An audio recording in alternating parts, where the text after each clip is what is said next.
Welcome to the product ZTE Blade V40s, and I'll show you how to log out from Gmail account on this device. First, let's open the Gmail application, and after that tap on the right upper corner, so we can see that we are logging in Gmail account in Gmail app. And if you want to log out from Gmail account from here, from Gmail application, we should log out first from Google account on our device. And to do that, we should click here to manage accounts on this device, select this account and click here to remove.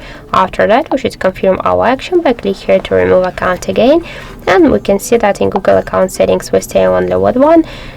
Just we have no any logged in Gmail accounts, and here in the application we can see also that we just successfully log out from Gmail account. So that's it. Thank you for watching, and if you find this video helpful, don't forget to leave a like, comment and to subscribe our channel.